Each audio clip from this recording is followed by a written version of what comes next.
Assalamualaikum guys. So aku terpanggil untuk buat video ni kepada wartawan ataupun jurnalis yang buat liputan luar negara, especially yang menggunakan konsep mobile journalism, yang menggunakan wireless mic Holyland Luck M2 yang bulat ni. Salah satu cara untuk tahu sama ada mic tu betul-betul detect atau tak, korang boleh tap-tap dekat mic ni. Bila kita tap-tap dekat dengan phone ataupun jauh jarak daripada phone, dia still akan bunyi sound yang clear. Kalau nak tahu betul-betul mic tu detect ataupun tidak dekat phone tu.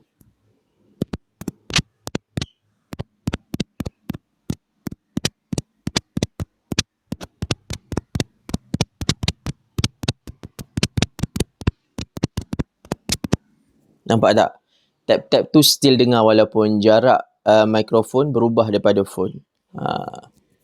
Okay, so all the best. All the best kepada yang tengah buat liputan kat luar negara. And then tu salah satu cara lah untuk kita testing sama ada mic Holyland Luck M2 ni detect tak dekat phone. Dan ada beberapa cara lagi. Korang boleh check juga dekat kalau macam untuk mic Holyland Luck M2 ni, korang boleh check juga dekat apps Holy Audio. Tengok dia punya level tu naik tak? Dia ada level bar dekat dalam apps tu. Bila korang tap-tap tu, dia naik tak level tu?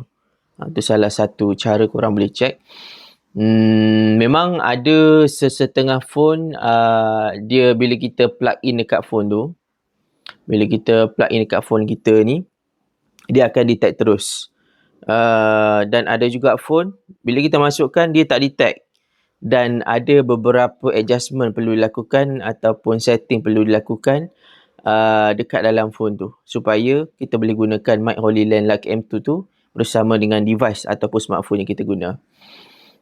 So boleh share video ni dengan kawan-kawan yang maybe buat liputan dekat luar negara yang menggunakan mic Holyland Luck M2 macam ni, supaya untuk buat testing dulu sebelum menggunakan mic ni dengan smartphone.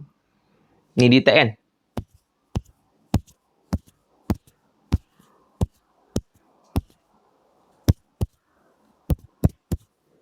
Still detect walaupun kita tap macam tu, kita duduk jarak jauh tapi level audio dia sama.